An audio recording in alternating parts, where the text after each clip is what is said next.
Oke guys, selamat datang di podcast Antar. Sekarang kita lagi bersama entrepreneur muda, ya entrepreneur muda, pengusaha percetakan kan? Dan Mas, apa panggil Andi aja? Andika, Mas Andika ini bergerak di bidang apa Mas ya? Percetakan Percetakan dan ya? perdagangan umum. Perdagangan umum, wih gila. Keren. Sekarang kegiatan ngapain Mas? Sekarang sih masih tetap fokus kita di menjalankan bisnis aja ya. Terus sambil ya lebaran aja lah untuk lubang-lubang mana yang belum kita. Tapi kan biasa main di swasta atau di Untuk sementara ini sih kita dua-duanya. Dua-duanya. Tinggal keluar negeri aja yang belum. Aduh. Gini. Ya, kalau akhir tahun begini kan nggak lagi sepi project atau bagaimana nih? Sebenarnya kalau dibilang sepi sih tergantung kita aja ya, gimana ngelihat peluangnya dan gimana kita cara untuk eksekusi itu sih. Yang penting pintar-pintar ngelihat peluang gimana yang bisa diolah aja. Oh. Tapi kalau secara di bisnis percetakan ini nih, memang lagi grow atau memang ya standar begitu, kita udah punya standar untuk per tahun, ekspektasi per tahun atau bagaimana? Oke. Nah, kalau kita bicara masalah percetakan ya, terutama kan kalau nyetak itu kan butuh kertas apa segala. Kalau di zaman sekarang ini tentu dibandingkan dengan tahun-tahun sebelumnya, kita merasakan untuk penurunan ya, yang cukup lumayan sekali. Karena gimana? Sekarang kan sudah era digital semua, nggak kayak yang tahun-tahun sebelumnya ya. Jadi ya sejujurnya sebagai pelaku bisnis pun agak sedikit merasakan.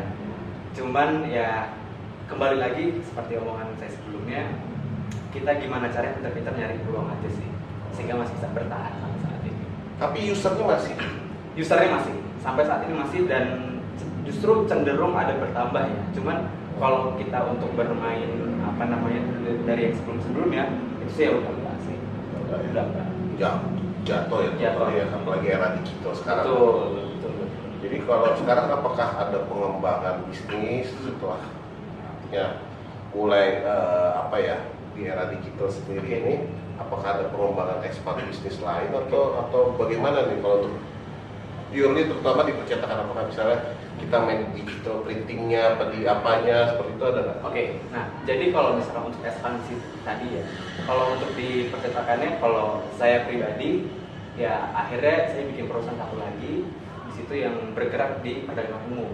Oke. Gitu. Jadi biar nggak melulu kita bicara masalah percetakan mas. Jadi secara bisnis ekspansi, secara ilmu pun mau nggak mau kan kita akhirnya harus update terus gitu. Gitu kan. Benar, gue setuju nih. Karena you nggak bisa pakai sesuatu yang monoton itu, terus pasti lo butuh expand atau hal-hal yang lain lah gitu. Iya. Gue Betul, tahun lalu. putus sama lo, tinggal nikah. Enggak sih. Jadi ya pada intinya itu nggak bisa tinggal lama, nggak bisa LDR lah. Kamu di mana? Kan pacar gue di sini. Waktu gue keluar kota di Kendari itu kan gue 7 bulan di sana. Putus di situ. Putus di sini. Berapa lama? 1 periode loh. Balik lagi lah biasanya. Mentok kayak gitu mah, gimana ya? Kayak gitu-gitu mentok paling ya. Apaan?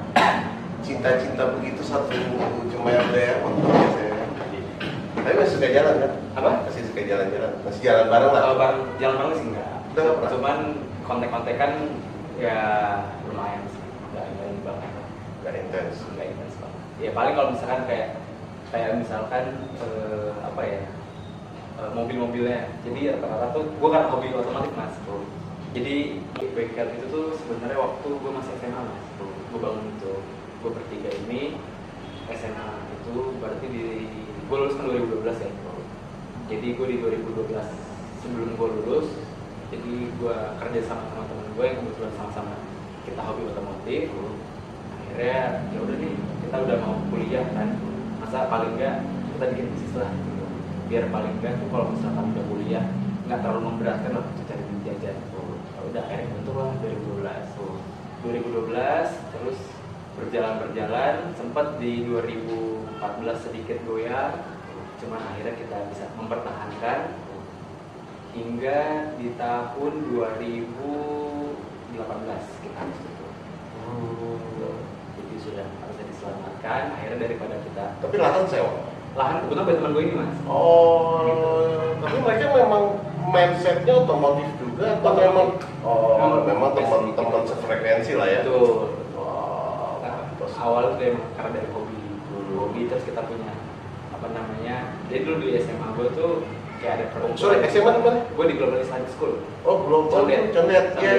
Iya. Oh, Condet. Di Deket sana. tuh. Jauh dong Cipayung ke Condet. Sebenarnya kalau dibilang jauh sih enggak ya mas, macet aja kalau lewat tol. Jauh itu, gue bilang itu jauh. Asli Lumayan. jauh. 45 menit lah. Satu menit ya. Iya. Nah, terus akhirnya lo bangun ini, Hmm?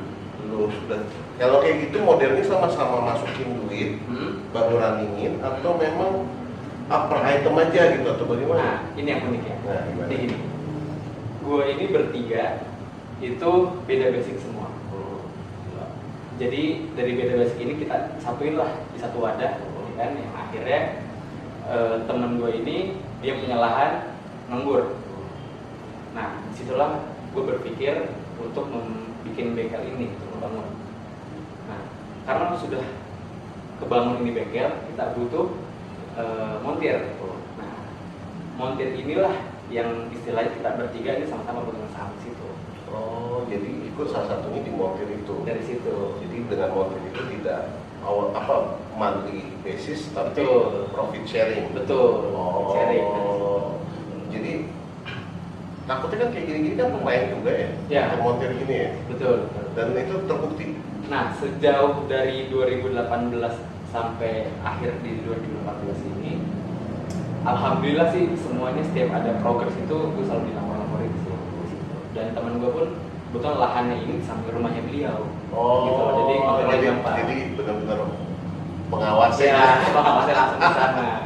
Habis itu setelah lo mobil ini oke down, lo mulai main di apa tadi Di tambang itu? perusahaan gitu. Oh. Baru di perusahaan. Oh, baru lo main ke Tambah. Berarti kalau di BINUS ngambil jurusan Manajemen gue, manajemen entrepreneur emang. apa sih bedanya itu? Jadi di BINUS itu untuk manajemen itu bagi tiga, apa namanya, 3 prodi ya. Ada entrepreneur, terus di situ ada business operation, yang satunya lagi ini gue lupa nih, satu lagi ini apa. Nah, karena ada jurusan entrepreneur itu dan gue suka untuk istilahnya berusaha, akhirnya gue ambil teknik entrepreneur. Jadi jurusan entrepreneur. Iya. Sekarang jurusan tuh dibuat-buat semua ya. Apa yang dibutuhkan tiba-tiba nongol jurusannya. Betul. Nah, terus habis itu mulai lo main ke tambang. Baru ya ke tambang itu. Di tambang ini. Setelah lo hancur dulu berarti. Iya. Apa lu udah masih established belum expand? Jadi mulai awal dari bengkel sudah down, ya kan? Ada perusahaan. Nah, perusahaan karena sudah apa namanya yang gue bilang tadi untuk ekspansi itu, nah tambang itu ada salah satunya. Nah, pertanyaan gue nih, Oke. ketika suatu bisnis itu bro, Ya. hubungan relationship dengan teman-teman ini seperti apa? Nah, oke. Di awal ini sebelum gue ini ngebangun ya, untuk yang contoh bengkel ini karena gue baru ngebangun, gue sih berkomitmen aja gitu dari awal. Kita berbisnis teman-teman. Jangan sampai nanti hubungan bisnis ini menghancurkan hubungan pertemanan kita. Emang bisa? Awalnya begitu. Awalnya. Gue. Nah, itulah. Dari kebanyakan orang tuh memang pasti beranggapan apa namanya ini tuh masa sih bisa gitu untuk baik-baik aja. Di awal-awal ya mungkin 2-3 minggu pertama setelah bengkel itu down, kan kita agak berjarak. Cuman setelah itu kebetulan kita ada acara reuni sekolah, kita ngumpul semua lagi, akhirnya ya udah kita baik aja gitu. Jadi akhirnya masalah yang kemarin bengkel itu dibahas ketahuan aja, jadi berceng-cengan aja ya. Ya gimana sih kemarin? Jadi kalian ya. Jadi gue aja. Sampai tahun ini sih. Habis itu main ke tambang. Ya. Tambang juga Ya, naik turun. Begitulah. Naik turun banget malah. Iya. Iya. Kandas. Kalau yang gua jalan kemarin ya mungkin karena nafsu kali ya, karena udah gua mungkin bisa dapat ini pendapat lebih banyak apa gimana ya, mungkin karena nafsu dari situ agak kurang nih gua untuk melihat apa namanya kekurangannya dan ancaman-ancaman apapun gitu lah. Akhirnya tanpa perhitungan kayak gitu ya keburu lolos. Tapi di secara lo balik lagi ke background lo ya, Siap. manajemen entrepreneur tadi. Kayak gitu diajarin nggak sih sebenarnya? Sebenarnya ya, Ada ya? ada. Manajemen risiko tadi. Manajemen risiko ada banget. Tapi manajemen risiko itu memang kalau gue kan generalnya aja kan. Tapi kan setiap nuansa bisnis itu ataupun lo sebagai entrepreneur kan challenge-nya itu beda-beda. Betul. Benar nggak? Betul. Challenge itu macam-macam dan itu nggak bisa textbook gitu loh. Betul. Nah, lo menyikapinya itu bagaimana? Nah, ini kalau selama yang gue pelajarin ini ya, jadi teori ini hanya sebagai dasar aja. Apapun yang terjadi di lapangan itu semua adalah improvisasi di situ. Jadi ketika kayak contoh di lapangan terjadi hal A gitu loh. Kalau misalkan kita terlalu istilahnya apa ya, berpaku banget sama teori kayak gitu ya kan, pasti kita kok nggak bisa nih menurut teori ini begini ribet. Akhirnya mau kita harus improvisasi. Jadi teori itu hanya sebagai dasar aja. Selebihnya ya istilahnya ya udah kita di lapangan aja. Nggak kaku banget lah gitu. Tapi useless nggak sih? Sebenarnya kalau bilang useless enggak sih ya. Namanya ilmu sih. Iya. Aman-aman aja. Ya tapi kan nggak tahu ya, gue agak berbeda karena Iya. menurut gue ilmu yang paling lo bisa hayati dan selami dan itu memang langsung masuk ke otak lo adalah lo berpraktek. Betul. Lo tuh terjun langsung gitu dalamnya. Teori itu hanya sebagai membatasi. Betul. Lo nggak boleh begini, lo nggak boleh begitu. Ini aturannya harus begini, begitu. Itu hanya batasan gitu. Tapi overall ilmu terbaik itu adalah lo dengan menyelaminya langsung gitu. Lo mempraktekkan langsung apa yang terjadi kondisi dan lo menyikapinya. Karena di buku nggak ada cara menyikapinya. Betul bang. Kan obatnya masalah di bisnis ini kan penyikapan. Betul. Ya kan, lu lihat setuju kita kan ya? Setuju. Makanya gue bilang, itu berapa SKS tuh ya? Kebanyakan lo 4 tahun ya? 4 tahun. 4 tahun, banyak kelamaan lo gitu loh. Kalau 4 tahun tadi yang kita bahas investasi bodong. Dan habis itu lo mulai drop, habis lo di tambang. Iya, tambang gitu ya. Mungkin karena kurang perhitungan apa segala, akhirnya drop di situ. Ya itu cukup lumayan bikin hati nggak enak lah ya. Oh, iya. Di situ. Ya dalam lumayan banget. Artinya memang si kultur di lapangannya kah atau memang banyak apa ya kalau orang bilang kita mafianya kan atau banyak memang kayak apa ya kalau bahasa orang Betawi itu biong ya apa sih perantara atau kayak gitu. Oke. Nah jadi gini mas, sebenarnya kita tidak bisa menyalahkan gimana kondisi di lapangannya. Seperti yang gue bilang di awal tadi, memang karena dari awal itu gue sudah minim literasi bagaimana untuk menjalankan bisnis di tambang ini. Nah, karena gue minim ilmu ini dan apa namanya, gue terlalu bernafsu untuk cepet nih dapat pendapatan sekian banyak. Akhirnya ya salah jalur gitu loh, yang dimana seharusnya gue mengikuti step tuh 1, 2, 3 seharusnya.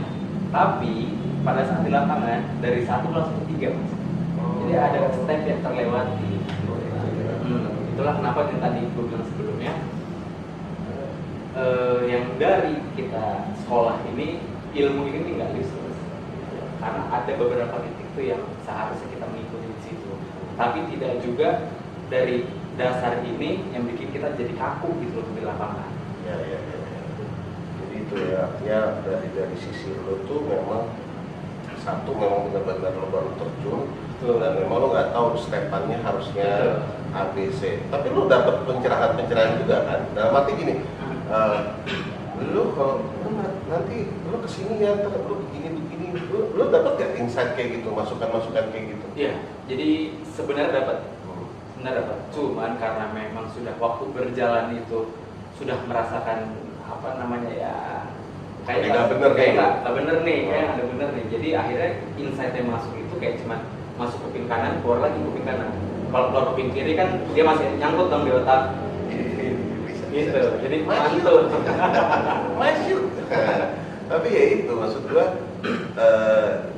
memang kalau yang gua ketahui juga memang lu tuh lu harus benar-benar ketemu dengan orang yang tepat. Betul. Apalagi lu di dunia bisnis apapun itu, Betul. ketika lu nggak ketemu dengan orang yang tepat, lu fail. Pasti. Lu tuh fail karena anginnya tuh kemana-mana.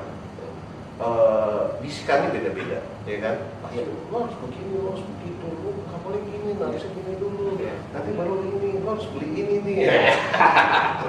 Biasalah modus-modus penipu kan gitu. Sering terjadi kota-kota besar gitu-gitu. Sebenarnya gue juga sering ketipu jadi. Iya bro ya. Jadi itu, tapi habis itu mulai 7 bulan itu lu merantau di Sulawesi. Habis itu mulai balik ke Jakarta, lu main di percetakan ini. Sebenarnya kalau di percetakan sebelum gue ditambang ini mas sudah berjalan. Oh, expand lah lo udah dapet cuan, itu bingung duit gue mau gue apain? Ya. Oke, memang kalau orang pengen kaya kan segitu bro. Oportunis jatuhnya. Opportunities, oke. Sedikit ada peluang saat. Iya. Dan abis itu lo balik sini, lo tinggalin itu semua. tinggal. Main lo di percetakan. Jadi percetakan tetap tetap itu berjalan, sudah ada berjalan sambil kita merambah ke bisnis lain. Nah, waktu pas di percetakan itu, Iya. berarti masuk di era 2000 Covid kemarin ya? Covid kemarin, ya. Itu bukan angin segar itu ya? Sebenarnya Kalau untuk di percetakan sendiri ya? ya oke. Kalau pada kita bicara masalah Covid ya. Jadi di tahun tersebut itu di tahun 2020 itu kalau dibilang untuk percetakan, aduh parah banget ya. Masa? Parah banget, benar-benar parah banget. Bukannya pada saat itu bukan mulai ya? Artinya kan dulu tuh lebih kepada bagaimana peran percetakan untuk mengendorse masalah COVID ini, Betul. ya kan? Dan juga banyak beberapa kayak alkes semua tuh kan menggunakan percetakan tuh untuk kayak apa sih dulu masker apa segala Ya. macam. Lu nggak dapet kue itu? Nah, jadi waktu di COVID itu di perizinan dari perusahaan gue itu hanya berfokus pada percetakan, top hanya di situ. Dan kita untuk perizinan di alkes dan lain-lain itu belum ada. Nah, akhirnya pada saat 2020 itu kan Maret April lah ya COVID masuk ya. Akhirnya udah Maret April Mei itu udah mulai berasa nih pendapatan kantor kan bagaimana. Terus akhirnya yalah nih kita nggak boleh nih berhenti gini doang hanya karena suatu masalah. Akhirnya gue coba berpikir terus akhirnya coba untuk konsultasi juga sama senior termasuk orang tua gimana masukannya. Akhirnya jadilah nih satu perusahaan yang bergerak tadi di perdagangan umum. Nah, perdagangan umum ini yang di situ salah satu yang gue masukin di alkes itu. Perizinan untuk alkes. Dapatlah akhirnya di situ. Nah, itu yang bikin establish. Itu yang bikin nutupin semua itu. Memang tahu aja lubangnya. Nah, habis itu mulai itu sampai saat ini nih. Sampai saat ini. Ya, akhirnya yang percetakan dan perdagangan umum ini kita berjalan berbarengan. Tapi kalau dibandingin antara apa ya, kalau sekarang kalau di percetakan larinya digital ya? Lu main ke iklan-iklan gitu atau ke produk sih? Jadi kalau untuk di iklan itu gue nggak main ke sana, gue main ke percetakannya aja. Jadi dari dulu itu yang tetap stabil itu adalah pencetakan Al-Quran. Oh iya? Ya, dan Iya. itu yang masih stabil sampai sekarang. Itu sudah ada ininya sendiri, rutinitasnya sendiri, setiap bulan berapa kebutuhannya. Oh udah ya? Oh, itu masuk ke? Itu masuk di percetakannya. Ya, masuknya ke Kita penjualannya, marketnya kemana? Kalau untuk marketnya ini kita nggak dijualnya mas. Oh. Jadi kita misalkan ada vendor A nih, kita untuk tolong cetakin Al-Quran. Hanya sampai di situ aja. Oh. Jadi kalau untuk distribusi penjualan apa segala dari vendor tersebut. Oh. Jadi kita hanya. Tapi kalau percetakan itu kan masuk kayak ke apa sih, kayak ke produk misalnya kayak contoh nih. Ya. Ini masuk ke percetakan nggak? Bisa masuk. Bisa masuk. Bisa masuk kan? Bisa masuk di percetakan. Nah, bukannya pada saat itu UMKM lagi butuh seperti ini ya? Apalagi di era COVID ya? Ya, oke. Jadi kalau di perusahaan gue ini berfokus emang untuk mencetak itu dari bahan kertas mas. Oh. Kalau misalkan kita kayak kopi ini kan plastik ya. Plastik kebetulan gue mesinnya nggak ada. gitu loh. Jadi hanya berfokus di kertas aja. Gitu. Tapi kalau alatnya masih ada ya? Alat itu juga ada, karena memang fokus di hanya stop di kertas. Dalam bentuk kertas yang lain-lain sih Mbak. Jadi itu kayak lo untuk istilahnya selain tadi Al-Quran tadi yang lo cetak tadi, itu kayak kemana lagi? Misalnya kayak jilitan atau apa tuh? Gue kurang paham deh kalau cetakan ini. Jadi prosesnya itu kita awal dari pertama desain. Desain, nah setelah desain sudah oke, baru kita masuk ke tahap pracetak. Tahap pracetak itu untuk layout segala semuanya kita tentuin dari jumlah halaman, jenis kertas apa, ya kan. Terus setelah itu untuk finishing bagaimana itu masuk pracetak. Kalau itu sudah oke semua, baru kita jalan pencetakan. Setelah sudah pencetakan, baru nanti pengurutan lagi nih mas. Misalkan kayak apa kan butuh untuk halaman-halaman dan sebagainya lah, surat-suratnya segala. Kalau sudah selesai dari situ, nah ini kembali lagi nih ke vendor. Vendor mau sampai finishing atau top barang mentah aja. Nah, lagi nih sekarang kan udah masuk kayak ke tahun politik begini ya. Efek percetakan tuh booming atau bagaimana nih? Sebenarnya spanduk dulu lo produksi juga dong pasti. Spanduk enggak? Beda ya? Masuk. Itu masuknya kemana? Karena kalau spanduk itu kan kita bahannya bukan dari kertas mas. Jadi kalau percetakannya apa? Kalau yang di kantor gue itu, perusahaan gue itu hanya untuk kertas. Jadi berbentuk kertas, apapun jenis percetakan yang jenisnya kertas ya. Kita bisa kerjain. Kan banyak kan caleg-caleg bikin toolkit ya, masuk kan? Nah, kalau masalah toolkit itu berarti sudah di luar dari percetakan itu. Itu baru perusahaan yang perdagangan umum gue yang maju. Oh, itu masuknya perdagangan umum ya? Perdagangan umum, gue masukinnya ke sana. Oh, jadi beda ya? Beda. Jadi kalau maksudnya untuk di kondisi gue ya, gue membedakan itu mas. Jadi yang untuk di percetakan, khusus percetakan, perdagangan umum masuk semuanya. Oh, gitu. Jadi kalau kayak gini, yang tadi itu masuk di perdagangan umum? Di perdagangan umumnya. Di perusahaan yang satu lagi. Oh, itulah yang misalnya untuk bikin apa, betul, bikin made apa, handmade apa, atau seperti itu. Kalau sekarang lagi tren apa sih? Tumbler gitu kan. Itu banget. Nah, yang ini kan sekarang mana-mana tumbler kan gitu. Dinginnya bisa 8 jam. Terus, wah dari ini nih. Wah, bagus nih gitu kan. Nah, jadi itu masuk perdagangan umum gitu. Oh, nah itu yang lagi booming sekarang percetakannya Pak. Kalau sekarang ini yang di perdagangan umum kebetulan kerjasamaikan sama beberapa instansi pemerintahan ya. Jadi di instansi pemerintahan itu biasanya mereka itu kebutuhan untuk perdagangan umumnya ya, kayak seminar kit, toolkit mereka untuk bikin acara, event atau segala. Nah itu gue bisa mengerjakan itu. Misalkan kayak contohnya kayak tumbler salah satunya, atau tas, goodie bag, dan persiapan mereka untuk seminar kayak pulpen, buku dan lain-lainnya itu masuk souvenir. Nah itu gue bisa mengerjakan di perusahaan yang perdagangan umum ini. Oh, nah sekarang nih masuk ke tadi kita sempat bahas itu juga masalah di politik ini sendiri. Dari sisi Mas Dika nih, selaku entrepreneur, selaku orang milenial, kira-kira di bisnis itu yang dibutuhkan apa sih? Dari sisi sekarang ini nih, era-era kita mau ini, lu butuh pemimpin yang seperti apa?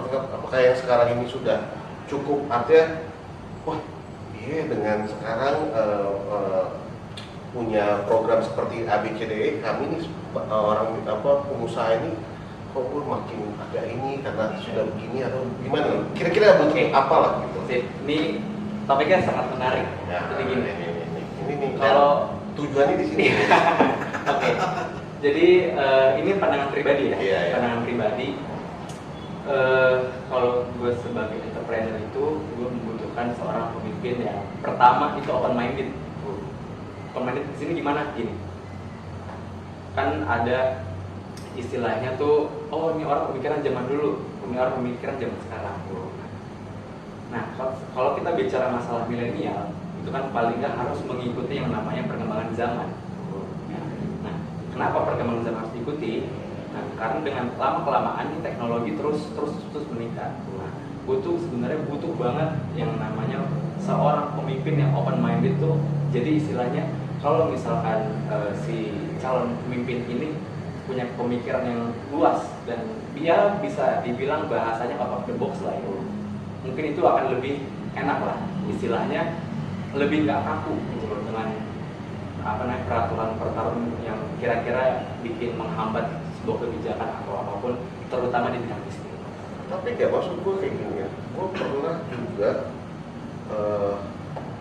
membuat satu tulisan kepada salah satu lah apa ya, tim teknis gitulah, gue buat satu tulisan tentang masalah kita kan sebenarnya tim era milenial ini diarahkan untuk menjadi entrepreneur. Betul. Sebenarnya ya. Setuju. Tapi kan ada sebagai seorang entrepreneur, lu tuh membutuhkan kebijakan seperti apa? Contoh misalnya gini, gue lihat di pemerintahan yang sekarang nih, UMKM digebor-geborkan. Tapi dari sisi bisnisnya, plafonnya, artinya secara permodalannya kita kurang tersupport lah. Betul. Atau mungkin kita tidak melihat secara kasat mata karena kita menganalisa pribadi ya. Iya. Ke pribadi kita nggak kena. Betul. Contoh nih, gue punya produk ini nih, ya kan? Ini nggak ada support dari mana-mana. Artinya kan harus duit kita sendiri. Betul. Benar nggak? Betul. Nah, sedangkan sebagai seorang pengusaha, lo nggak mungkin pakai biaya sendiri. Betul. Pasti kan overall lo juga butuh bantuan dari mana-mana. Betul. Nah, lo merasakan hal itu nggak? Bantuan-bantuan seperti itu? Merasakan sih, Mas. Lo bisa merasakan? Ya. Jadi maksud gue begini. Yang kalau kita bicara masalah permodalan ya, karena tidak mungkin selalu modal pribadi terus ya. Nah, disinilah pentingnya dari pemerintah dan aparat sekitarnya lah ya. Ya paling tidak untuk menyuntikkan modal itu perizinannya dimudahkan. Perizinannya. Jadi misalnya kita mau mengajukan suatu pinjaman, kita jangan dipersulit. Misalnya kayak untuk persyaratannya apapun itu, dan yang terutama bunga pinjaman. Iya. Kalau bisa mungkin tenornya diperpanjang atau rate-nya itu yang diperkecil. Artinya supaya tidak membebankan UMKM. Betul. Karena bunga ini mau bener sih, gue ngerasain kadang Ya. setiap bulan tiba-tiba kayak kita nyicil barang lah. Betul. Kok walaupun kalau kita hitung globalnya enggak kok kecil Ya. gitu, tapi kok kayaknya karena setiap bulan itu kayak berat banget gitu kan, kayak gimana gitu. Nah, gue melihat itu sebagai pelaku UMKM juga ya, gue bilang gue pelaku lah ya. Gue belum melihat bahwa saat ini ya, selaku entrepreneur tuh gue melihat suatu produk kita tuh kayaknya tidak ter-endorse dengan baik oleh government lah, dengan pemerintah saat ini tuh kurang mendorong itu bagaimana membantu mempromosikan gitu ya suatu produk. Nah lo, ya gue nggak tahu lo main di hal itu atau enggak ya, kayaknya sih enggak ya, tapi menurut lo gimana pandangan lo? Iya. Gue agak setuju sih dengan statement lo gitu. Jadi beberapa kali tuh gue melihat kayak istilahnya acara-acara untuk pengembangan dari atau perkumpulan lah dari UMKM itu memang sedikit berminat. Gitu. Iya kan? Sangat minim banget. Gue pernah juga ini kita cerita ya, maksudnya kita sharing pendapat bener gak itu. Gue juga pernah dulu melihat cerita teman-teman lah gitu kan. Dia punya produk kayak kita nih, produk dari negara sebelah tuh gampang banget kita terima. Tapi produk kita tuh kayaknya nggak diterima di luar negeri atau gimana gitu. Jadi dulu saya pernah berdiskusi sama temen, emang lihat kayak di kedutaan besar kita tuh juga kurang membantu mempromosikan produk-produk kita. Misalnya mereka bikin event pameran show setiap bulan sekali kayak untuk bantuin ini, terus mengendorse gitu. Akhirnya lo masukin, kirim aja dulu barang lo, nanti gua tempelin di ini gitu. Gua melihat seperti itu gitu. Sedangkan negara-negara lain sini tuh langsung buka JCC untuk pameran, cuk semua produknya pilih deh gitu kan. Jadi gua tuh kayak ya mungkin ini kedepannya. Nah balik lagi, apakah pemimpin seperti apakah nih kan, terutama untuk kaum milenial yang entrepreneur ya kayak lu butuh pandangan-pandangan seperti apa gitu? Kalau gue sih secara pelaku bisnis ya, gue tuh sebenarnya pengen banget kita produk lokal itu benar-benar disupport gitu. Jadi bukan hanya sekedar gimmick aja. Sampai ini menurut lo gimmick? gue tidak merasakan itu adalah sebuah gimmick, tapi itu diucapkan pada saat di lapangan itu tidak ada 100% lah. Oh. Itu tidak bisa pungkiri itu. Artinya misalnya di kedutaan pamerin mungkin 4 kali 3 doang, Ya, sisanya sama. kosong gitu ya. Betul. Sebenarnya kalau cara yang paling gampang, produk lokal itu bagus-bagus, Ya. bagus banget, nggak usah jauh-jauh deh, kayak misalkan baju, celana, sepatu, pengrajin itu banyak banget di sini. Nah, gimana caranya supaya itu berkembang? Coba deh pemerintah, ini untuk kita mendukung UMKM ya, Ya. coba deh mewajibkan semua orang-orang pemerintahan dan sekitarnya pakai produk lokal semuanya, dan itu produk lokal itu dimasukin ke iklan-iklan, nggak usah yang produk luar mungkin misalkan diundur-undurkan atau gimana ya. Jadi misalkan contoh kayak kita kan masih ada berapa lah, meskipun nggak semua orang nonton TV ya, coba deh produk lokal itu masuk ke iklan-iklan, paling enggak orang itu mengenal, oh ada produknya si ini, ada produknya si ini dengan harga sekian, oh bisa dapatnya di sini. Kayaknya itu mungkin lebih enak lah gitu. Lebih mudah untuk memakainya. Betul. Karena kan Memasarkannya. karena paling berat kan nggak tahu ya, kalau produksi pasti semua orang punya talenta untuk memproduksi, punya apa istilahnya kelebihan masing-masing. Misalnya ada yang main di A, B, C, mereka udah punya experience di bidangnya masing-masing lah gitu. Tapi kan permasalahan berikutnya adalah mempromosikannya kan, marketnya kan, yang kita nggak tahu, gue mau kemana nih marketnya gitu kan. Nah itu yang kita kadang bingung. Jadi ke depan yang membutuhkan seorang pemimpin itu yang seperti apa deh? Oke. Teknisnya. Ya.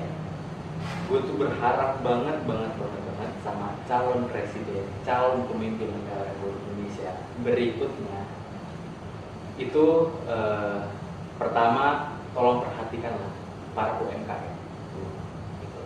Bagaimana caranya? Ya banyak sebetulnya. Seperti contohnya kayak tadi, mungkin bisa diselipkan di periklanan atau bagaimana. Dan gue pengen banget nanti dari pemimpin yang berikutnya ini juga mensupport semua, kalau bisa semua barang-barang yang dipakai itu barang-barang dari lokal semua lah. Kita nggak usah bicara masalah barang-barang yang dari ekspor atau segala semuanya. Dan pemimpin yang berkomitmen terhadap kemajuan dari UMKM yang ada di sini. Kalau gue pribadi sih seperti itu aja. Ini kita balik ini jokes ya, bukan jokes lah sebenarnya, ini sebenarnya serius juga. Lo pernah nggak ketemu satu barang dari luar lebih murah dari barang lokal sendiri? Sering. Nah, kenapa itu? Itu kenapa gue sampai sekarang tuh sering apa ya? Karena saya produk A, produk yang sama. Ini kita tahu, ini kita dari luar. Tapi ini produk yang sama. Ini dari lokal. Kok lebih murah ini? Kenapa ya? Ya, itu dia. Barang dari mungkin gue secara awam aja ya. Mungkin kalau barang dari luar itu mereka punya mungkin pabrik yang besar atau mungkin mereka punya ya istilahnya mass production lah gitu. Yang dimana kalau misalkan kita nyetak sana mungkin atau kita produksi banyak itu pasti kan menekan kos. Nah, barang itu dikirimlah ke sini. Apalagi dengan istilahnya tuh perilaku kita ya, kita tidak menutup mata lah. Kaum milenial juga banyak banget yang masih kemakan dengan gengsi. Jadi mereka mengesampingkan pertama masalah harga. Nah, sedangkan yang dari produk lokal ini mereka ya namanya masih UMKM ya. Mereka pun mungkin secara permodalan itu masih sedikit banget, beda dengan dari perusahaan yang dari luar misalnya kalau sini. Karena kalau kita bandingin itu istilahnya ini home industry, kita berbanding dengan pabrik itu malah ketemu apa cost produksinya. Betul. Tapi kan ya itu juga sih, kalau mereka masak itu kan masih bentuk dengan pengiriman waktu ya kan. Harusnya kan cost mereka harusnya tambah tinggi. Betul. Ya tapi di kita contoh lah emping atau kerupuk lah. Kadang kerupuk dari luar lebih murah daripada kerupuk sama kerupuk gitu loh. Itu saya tuh kadang suka apa ya, kadang salahnya gimana, apa bagaimana, apakah kita terlalu bikin harga terlalu tinggi, apa kita tidak bisa menghitung biaya atau bagi biaya produksi atau apa. Saya selalu mikir kayak gitu loh, karena itu menurut gue sih agak ini banget ya. Maksud gue kita sendiri yang membuat produk kita itu hancur menurut gue ya. Kita sendiri yang membuat ya. Karena prinsipnya konsumen adalah untuk produk yang sama pasti gue cari yang lebih murah.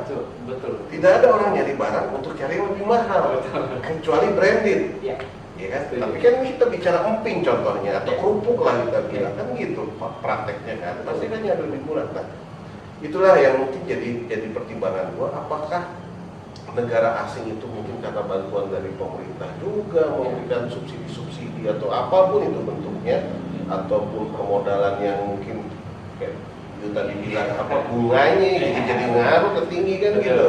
Nah itu dia. Nah ke depan pemimpin seperti apa lagi yang lo kira-kira lo butuh insight dari teman-teman milenial yang entrepreneur lah bilang ya, milenial entrepreneur, karena milenial ini kan memang kayaknya diarahkan untuk menjadi entrepreneur bukan menjadi budak korporat kan. Udah beda zamannya gitu lah. Nah menurut lo apa lagi selain itu? Kebijakan seperti apa nanti ke depan di tahun politik ini, mungkin seperti apa yang kira-kira lo butuhkan kebijakan-kebijakan? Oke. Kembali ke bisnis lagi ya mas. Gue tuh pengen banget punya pemimpin tuh nanti yang istilahnya kita bantu mendorong nih UMKM yang kecil, terutama misalkan ada UMKM ini yang istilahnya kalau kita berbanding dengan sekarang persyaratan-persyaratan yang ada untuk mengikuti kayak contohnya mungkin di tender kah atau apa, itu kan paling nggak ada minimal pengalaman sekian tahun sudah pernah mengikuti pekerjaan yang sesuai. Cobalah setiap kalau kita mau mengembangkan yang kecil menjadi besar, kayak istilahnya itu persyaratan kayak gitu mungkin bisa dipermudah lah supaya pemain-pemain kecil juga punya pengalaman yang sama sehingga mereka bisa sama-sama saling berjuang gitu sama-sama lain. Sedangkan kalau kita secara logika pemain baru pemain lama ya kan? Pasti ilmu pengalaman dan lain-lain pasti pemain lama yang sudah lebih banyak dibanding pemain baru. Betul. Gue pengen itu kita nih sebagai pelaku usaha, pelaku bisnis yang baru mulai masih kecil, yang istilahnya masih embrio ini disupport juga lah dengan kebijakan-kebijakan yang ada. Jadi kita bisa fight semua lah di dunia perbisnisan ini. Ya, dengan ada bantuan dari pemodalan paling utama. Membuka awal itu kan modal. Betul. Membuka suatu bisnis itu kan pasti modal. Betul. Modal ini nggak mungkin kita berdiri sendiri. Setiap orang kemampuannya berbeda-beda. Ya. Jadi, nah menurut lo, kalau pemimpin out of the box tadi yang seperti lo bilang tadi ya, lo butuh dia tuh gimana ya? Kalau menurut gua kan pemimpin itu seperti gua akan mengikuti apapun yang menjadi arahan ataupun kebijakan dia, aku akan coba mengikuti kan gitu. Sebagai leadership ya, sebagai pemimpin kan gitu. Nah, dengan orang milenial seperti ini yang menurut gua suka berinovasi, berinovatif. Lo ketemu nggak dengan pemimpin seperti itu? Tapi kan lo miningin? Nah, menurut lo gimana? Jadi kalau misalkan kayak ke pemimpin yang out of the box ini kita tidak bicara secara apa namanya mengkerucut ya, kita bicara masalah pemimpin-pemimpin secara umumnya aja lah. Kalau dari pengalaman pribadi gue itu bertemu dengan seorang pemimpin yang punya pemikiran out of the box itu lebih enak. Lebih enak dari sisi apa? Kayak pertama komunikasi, problem solving. Yang ketiga itu komitmen. Kenapa gue bilang di sini terakhir komitmen? Gini. Jadi kalau misalkan orang-orang ini kita bicara masalah out of the box ini kan orang-orang yang kreatif. Bukan berarti orang yang pemikirannya itu tidak out of the box itu tidak kreatif, tidak. Ini mempunyai nilai kreatif yang lebih tinggi. Nah, biasanya dengan orang-orang yang kreatif ini mereka tuh akan terus mengembangkan terus ide-ide mereka. Jadi, nah tadi gue bilang dari komitmen, nah komitmen mereka itu satu itu dia mengembangkan semua ilmu. Tapi ini kita bicara out of the box ya. Out of Ya. the box ini kan cara pemikiran di luar nalar. Betul. Kalau orang di luar nalar, apa yang bisa dipegang komitmennya, bos? Oke, di luar nalar ini kita bukan masalah apa ya bahasanya tuh dari problem solving lah. Misalkan kita ketemu satu masalah, ya kan? Misal katakan HP dicas, kalau misalkan mati, ngecasnya itu nggak perlu kita harus ke listrik, Ya. ya kan? Mungkin bisa Bluetooth. salah satunya, bisa dari power bank. Sadar power Ya, bank. mungkin kayak pemikiran-pemikiran sesimpel seperti itulah, gitu loh. Oke, artinya lo tidak berpikir yang apa ya kalau dibilang gimana yang menganalisanya. Lo nggak berpikir era dulu lagi gitu loh. Sekarang segala sesuatu sudah ada teknologinya, lo tinggal berimprovisasi atau berinovasi gitu loh. Ya. Itu yang lo maksud komitmen tadi ya. Oke. Nah, secara range umur, Oke. pemimpin yang seperti apakah yang out of the box tadi? Nggak, menurut lo umur 70 apakah masih Ya, oke. menurut lo ya, Ya. gue nggak tahu ya, karena range umur kan nggak Betul. bisa juga jadi patokan, tapi menurut gue itu bisa jadi patokan Iya. ketika kita bicara dengan orang tua kita. Mungkin orang tua kita tidak ngerti bagaimana men-tag sesuatu atau bagaimana menggunakan TikTok lah gitu Ya, kan, betul. betul kan? Iya. Tapi mungkin yang satu level di atas lo sedikit, itu mungkin dia mengerti gitu kan. Iya. Nah, itu menurut lo gimana dari range umur lah? Oke, kalau dari range umur ya, dari range umur itu kalau di pemikiran gue pribadi, ya mungkin range umur berapa ya? Mungkin 50, 40 lah, 40-an lah. 40 masih seger-seger ya. Tapi yakin lo bisa 40 jadi pemimpin? Kenapa enggak? Apa? Coba dasarnya apa kira-kira? Pertama, dari pola pikir masih fresh. Tapi lo bicara negara lo bos. Betul. Karena pemimpin menurut gua itu adalah dia mempunyai sesuatu pengalaman Ya. ya, how to gua membawa orang nih gitu loh. Ngerti kan Ya. meaningnya? Gua membawa orang nih Ya. karena gua harus mengarahkan rakyat Indonesia ini, bangsa gua ini kan gitu. Betul. Apakah di usia tadi menurut lo? Di range-nya ya? Iya, Di range-nya ya. Kalau menurut gue pribadi sih, masih di range dari 40 ke atas lah. 40 ke atas. 40 ke atas tuh menurut gue pemikiran masih fresh dan mungkin di umur-umur segitu kalau lagi masih matang-matang banget pola pikirnya. Itu teman-teman golden age. Betul sekali. Golden age. Golden age.